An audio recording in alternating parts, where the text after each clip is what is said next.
So hello भाई लोग, कैसे हैं आप सब लोग। आप लोग का दोबारा से स्वागत है हमारे 100 ऑफ कोड के पाइथन के कोर्स में। तो आज हम लोग बात करेंगे ब्रेक और कंटिन्यू स्टेटमेंट के बारे में। तो अगर हम लोग कई बार लूप्स यूज करते हैं, जैसे कि मैंने व्हाइल लूप्स और फॉर लूप्स बता दिया है, तो हम चाहते हैं कि कई बार कि जो हमारा लूप है वो एग्जिट कर जाए या इंटिएशन कर जाए, तो वहां पर हम लोग ब्रेक स्टेटमेंट और कंटिन्यू स्टेटमेंट का यूज करते हैं। मुझे पता है आप लोगों को समझ में नहीं आ रहा होगा, तो मैं अभी कंप्यूटर स्क्रीन पे ले चल के आप लोगों को पूरा समझाता हूँ, मगर उससे पहले छोटा सा इंट्रो। हेलो, मैंने यहाँ पर अपनी जो डे 19 की रेपल है वो मैंने यहाँ पर ओपन कर ली है, और मैं आज आप लोगों को एक, जैसे कि हम लोग एक एग्जांपल लेके समझने वाले हैं कि कैसे हम ब्रेक और कंटिन्यू स्टेटमेंट का यूज कर सकते हैं। तो मान लेते हैं कि हम कोई टेबल लिख रहे हैं, और मैंने यहाँ पर आई जो रेंज है, जो हमारा स्मॉल आई जो कि इंडेक्सेस है, वो मैंने पिछली वीडियो में बताया है। उस पूरी प्लेलिस्ट की आप लोगों को लिंक डिस्क्रिप्शन में मिल जाएगी, आप लोग वहाँ पर जाकर एक्सेस कर सकते हैं। तो अगर मैं यहाँ पर रेंज का यूज करते हुए कोड लिखूँ, मैं यहाँ पर फोर और इंडेक्सेस का यूज करने वाला हूँ, तो मैं यहाँ पर कोड लिखूंगा। आप लोग कैप्सूल लॉक ऑफ करके लिखना है ताकि ये अच्छे से रन हो जाए। तो मैं यहाँ पर फॉर आई और रेंज में 14 लिख देता हूँ। रेंज के बारे में मैंने पिछली वीडियोस में बात की है, तो आप लोग वहाँ पर जाकर दे सकते हैं। मैंने यहाँ पर ये एक लाइन का कोड लिख दिया है जो कि काफ़ी आसान है। उसके नीचे मैंने इंटर करके दूसरी लाइन की कोड में लिखूंगा प्रिंट आई।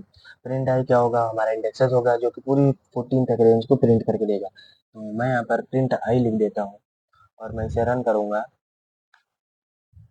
यहाँ पर हमें लाइन 1 में एक दिक्कत दे रहा है, तो मैं उसे सही कर लेता हूँ। तो हमारा कोड दिक्कत इसलिए दिया था क्योंकि मैंने वहाँ पर सेमी कॉलन नहीं लगाया था। तो छोटी-छोटी बातें आप लोगों को ध्यान रखना होगा, नहीं कोड गलत होते रहेंगे। तो यहाँ पर हमारा 14 मैंने दिया था रेंज, मगर यहाँ पर 13 हुआ है। ये ऐसे क्यों हुआ है, ये मैं पिछली वीडियोस में बता चुका हूँ। अगर आप लोगों को जानना है, और ज़रूर ही जानना होगा अगर आप लोगों को पाइथन सीखना है, तो आप लोग पिछली वीडियो को जाकर एक्सेस कर सकते हैं। क्योंकि जो पाइथन के जो हाथ हैं, वो 4 उँगलियों पर चलते हैं। ये मैं पहले बता चुका हूँ, आप लोग जाके देख सकते हैं। मैंने यहाँ पर प्रिंट आई कर लिया है, तो मैं इसे डिलीट कर देता हूँ। अब मैं यहाँ पर आप लोगों को 6 का टेबल लिख के मैं आप लोगों को समझाने वाला हूँ ब्रेक और कंटिन्यू स्टेटमेंट। मैंने यहाँ पर रेंज 14 सेलेक्ट की, मगर अब मैं यहाँ पर जो मैंने दूसरी लाइन में कोड लिखा था प्रिंट आई, तो मैं यहाँ पर थोड़ा चेंजेस करने वाला हूँ, जिसकी सहायता से हम 6 का टेबल लिखेंगे। तो पहले मैं यहाँ पर इन्वर्टेड कॉमा लगा देता हूँ, और उसके अंदर लिखता हूँ 6, फिर स्पेस देके मैं कैपिटल एक्स लिख देता हूँ जो कि मल्टीप्लाई के रूप में है। तो ये थोड़ा दिक्कत दे रहा है, तो मैं पहले इन्वर्टेड कॉमा इधर लिख देता हूँ। तो मैंने यहाँ पर इन्वर्टेड कॉमा लिख दिया और पीछे वाला काट दिया है। अब यहाँ पर 6 मल्टीप्लाई बाई एक्स, या फिर हम 6 मल्टीप्लाई भी कह सकते हैं, और उसके आगे इन्वर्टेड कॉमा लगा देते हैं। तो मैंने यहाँ पर कुछ इस तरीके का कोड लिख लिया है, और उसके बीच में स्पेस दे दिया। उसके बाद हम यहाँ पर कॉमा लगाएंगे, और आई हमें वैसे ही का वैसा लिखना है। तो मैं यहाँ पर स्पेस देके आई के बाद भी एक कॉमा लगाऊंगा, और उसके बाद हम लिखेंगे इज इक्वल टू। तो पहले मैं इन्वर्टेड कॉमा लगा देता हूँ, और मैं यहाँ पर इन्वर्टेड कॉमा लगा दिया है, और मैं इसे क्लोज कर देता हूँ। मैंने पहले भी बता चुका हूँ, जो भी चीज़ इन्वर्टेड कॉमा के अंदर रहेगी वो वैसा का वैसा ही प्रिंट होगी। उसके बाद मैं यहाँ पर 6 मल्टीप्लाई बाई आई। तो ये जो मैंने पिछले वीडियो देखे हैं वो लोग समझ रहे होंगे कि मैं क्या लिख रहा हूँ। अगर आप लोगों को समझ में नहीं आ रहा है तो आप लोग पिछली वीडियो जाके देख सकते हैं। और अगर मैं अब यहाँ पर रन करूँगा तो देखते हैं क्या होता है। तो ये हमारे यहाँ पर आप लोग देख सकते हैं 0 से लेकर 13 तक हुआ है। मैंने 14 दिया था, ऐसा क्यों हुआ ये आप लोगों को पता है। तो यहाँ पर मगर हम यहाँ चाहते हैं कि जैसे हम लोग छोटे बच्चों की किताब में देखते होंगे कि उसमें जो टेबल होते हैं वो 10 तक लिखे होते हैं। वो 10 तक इसलिए लिखे होते हैं क्योंकि 10 तक बच्चों को आसान आसान होता है याद करना। तो हम लोग यहाँ पर 10 तक लिखने वाले हैं। तो 10 तक लिखने के लिए हमें इस लूप को यहीं पर एग्जिट करना होगा। अगर हमने रेंज पहले से 14 दे दिया और हम उसे नहीं बदल सकते हैं, तो हम यहाँ पर ब्रेक स्टेटमेंट का यूज करेंगे। तो मैं आप लोगों को ब्रेक स्टेटमेंट का यूज करके अभी दिखा देता हूँ। उसके बाद मैं यहाँ पर अपना जो ब्रेक का ऑप्शन है, या स्टेटमेंट कह सकते हैं, मैं उसे यूज़ करूँगा। यहाँ पर मैं इफ़ का फंक्शन का यूज़ करके यहाँ पर ब्रैकेट लगाऊंगा और आई लिखूंगा। आई हम इज इक्वल टू मतलब दो इज इक्वल लगाकर हम यहाँ पर 10 लिख देंगे, क्योंकि हमें 10 तक टेबल चाहिए तो हम 10 ही लिख देंगे। अगर आप ज़्यादा तक चाहिए, मगर ये याद रखिए कि जो रेंज का आपने नंबर दिया है उसके कम नंबर होना चाहिए। जैसे मैंने 14 दिया है, आप 11 तक रख सकते हैं, 12 तक रख सकते हैं, 13 तक रख सकते हैं, मगर मुझे यहाँ तक 10 तक चाहिए, तो मैं यहाँ पर 10 तक रख दूंगा। अब मैं यहाँ पर नीचे आऊँगा, और अब मैं यहाँ पर ब्रेक स्टेटमेंट का यूज़ करूँगा। तो मैंने यहाँ पर ब्रेक स्टेटमेंट लिख दी है। और हाँ, अगर आप लोगों को यहाँ पर 1 से शुरू करना है, मतलब यहाँ पर सबसे ऊपर आप लोग देख सकते हैं यहाँ पर 6 into zero is equal to zero आया है। अगर आपको ये नहीं देना है तो आप यहाँ पर आई प्लस वन कर सकते हैं। मैं उसे भी अभी करके दिखा दूंगा, मगर मैं पहले इसे रन करके देखता हूँ। तो यहाँ पर ये हमारा लाइन 3 में एरर दे रहा है, तो मैं उसे सही कर लेता हूँ क्योंकि हमने यहाँ पर कॉलन नहीं लगाया। तो छोटी-छोटी गलती देखता रहता है पाइथन, तो मैंने यहाँ पर कॉलन लगा दिया है और अब मैं इसे रन करूँगा। यहाँ पर लाइन 3 में i इक्वल टू 10, यहाँ पर मैंने स्पेस भी नहीं दिया है, तो बहुत गलती हो रही है भाई आज। तो मैंने यहाँ पर स्पेस दे दिया है और अब हम रन करके देखेंगे ये रन होता है कि नहीं। तो मैंने यहाँ पर अपने एरर सही कर दिया है, यहाँ पर कुछ स्पेसेस की गलती थी जो कि हमारा इंडेंटेशन दे रहा था, तो हमने यहाँ पर उस एरर को ठीक कर दिया और अब हम इसे रन करके देखते हैं। तो ये हमारा यहाँ पर 10 तक आ गया है। यहाँ पर मैंने आई की वैल्यू 10 दी थी, तो इसका मतलब ये है कि जो हमारा लूप है वो यहाँ पर जंप कर दिया है। अगर मैं यहाँ पर लिखना चाहूँ तो हम लिख सकते हैं सिर्फ अपना स्टेटमेंट देने के लिए, हमने यहाँ पर जो हमारा लूप है उसको हमने जंप करा दिया है या ब्रेक कर दिया है। तो इस तरह से आप लोग ब्रेक स्टेटमेंट का यूज कर सकते हैं। जस्ट एग्जिट द लूप लिख सकते हैं, यहाँ पर मैं इन्वर्टेड कॉमा में लिख दिया हूँ जस्ट एग्जिट द लूप।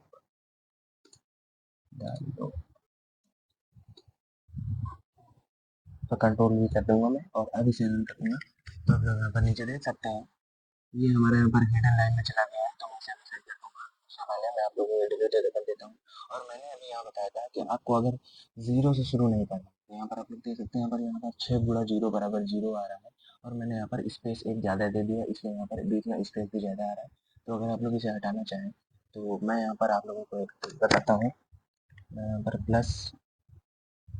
+1 लिख दूंगा और बॉड मास का यूज़ करूंगा। बॉड मास आप लोगों ने क्लास 8th में पढ़ाते हैं स्कूलों में, तो मैं यहाँ पर उसी का यूज़ कर दूंगा और मैंने ब्रैकेट लगा दिया और i+1 लिख दिया। अगर हम तो यहाँ पर आप लोग देख सकते हैं यहाँ पर छः से शुरू हुआ है, 6 12 18 24 30 36 42 48 54 60 10 तक चला गया है क्योंकि हमने यहाँ पर जीरो लगाया था, इसलिए हमारा जीरो वाला अभी भी आ रहा है। तो ये टेबल हमारा गलत हो गया है और इसे सही करने के लिए हमें यहाँ भी +1 लगाना होगा। तो मैं यहाँ पर +1 लगा देता हूँ और अगर मैं अब इसे रन करके दिखाऊंगा तो आप लोग यहाँ पर देख सकते हैं हमारा जो टेबल है वहाँ पे सही हो गया है, ये हमारा 11 तक आया है। अगर मैं यहाँ पर जो हमारी आई की वैल्यू 10 थी, अगर मैं इसे कम कर दूँ 9 कर दूँ तो ये हमारा तब सही एकदम आंसर आ जाएगा। आप लोग इसे करके देख सकते हैं। तो इस तरह से आप लोग टेबल भी ले सकते हैं, अपने आप को काम को कम कर सकते हैं। तो अब हम पढ़ेंगे कंटिन्यू स्टेटमेंट के बारे में।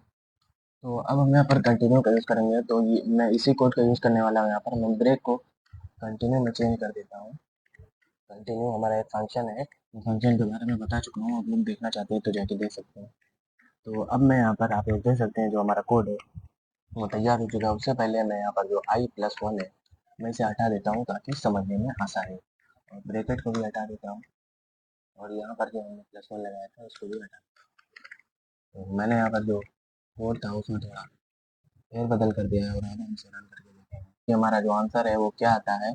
तो यहाँ पर जो हमारा दूसरी लाइन का कोड था मतलब 6 मल्टीप्लाई वाला, तो मैंने यहाँ पर चौथी लाइन का कोड मिला के लिख दिया है और अब हमारा जो आंसर है वो सही आ रहा है। तो इससे आप लोग कंटिन्यू स्टेटमेंट का यूज़ कर सकते हैं। देखो गाइस जो हमारा ब्रेक स्टेटमेंट होता है ये काफ़ी मेन बात है, इसे आप लोग ध्यान से सुने। जो हमारा ब्रेक स्टेटमेंट होता है वो हमारा लूप को स्किप करता है, मगर जो हमारा कंटिन्यू स्टेटमेंट होता है वो एक आइटरेशन को स्किप कर देता है, बाकी लूप को चलाते रहता है। यहाँ पर आप लोग देख सकते हैं यहाँ पर 6 × 9 आया है, मगर 6 × 10 नहीं आया है। ये इसलिए नहीं आया है क्योंकि यहाँ पर हमने जो आई की वैल्यू थी वो इज इक्वल टू 10 दी थी, तो यहाँ पर हमारा 10 नहीं आया है।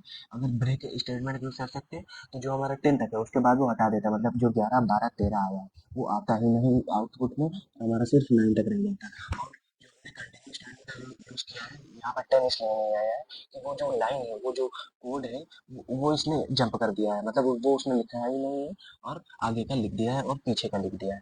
तो इस तरह से आप लोग कंटिन्यू स्टेटमेंट का यूज कर सकते हैं। एक बार फिर से डिफरेंस सुन लीजिए कि जो हमारा कंटिन्यू स्टेटमेंट होता है वो आइटरेशन को स्किप कर देता है। आइटरेशन को आप लोग इस तरह से समझ सकते हैं कि वो एक स्ट्रिंग है या एक कोड ऑफ द लाइन है। वो एक लाइन है जिसमें कोड लिखा हुआ है, तो वो सिर्फ एक लाइन को स्किप करेगा। वो जो लाइन की वैल्यू होगी वो हम लोग यहाँ पर देंगे i = 10 मैंने दिया है, तो यहाँ पर इसने 10वां लाइन गैप कर दिया है। और ब्रेक में क्या होगा, अगर आप यहाँ पर ब्रेक के फंक्शन यूज करके यहाँ पर अगर आई की वैल्यू 10 देंगे तो वो सिर्फ 10 तक लिखेगा, बाकी बाद वाला सारा गैप कर देगा। तो ये होता है हमारा डिफरेंस, दोनों सेम नहीं है, दोनों ही अलग अलग है। तो इस तरह से आप लोग यूज कर सकते हैं इन कंटिन्यू और ब्रेक स्टेटमेंट को। और हाँ गाइस जो हमारी ये वीडियो है वो काफ़ी दिनों बाद आई है क्योंकि थोड़ा काम था और थोड़ा एडिटिंग में मैं बिजी था। जिसमें हम लोग डेस्कटॉप वर्चुअल वॉइस असिस्टेंट बनाएंगे, जैसे कि सिरी और गूगल होता है मोबाइल में हमारे, वो हम डेस्कटॉप में बनाएंगे अपने लिए और अपने सिर्फ लिए, और वो वॉइस कमांडेड होगा। और काफ़ी सारी अच्छी वीडियो आने वाली है, ब्लेंडर की वीडियो आने वाली है, 3D मॉडलिंग की आने वाली है। तो बने रहिए हमारे साथ, मिलते हैं अगले वीडियो में।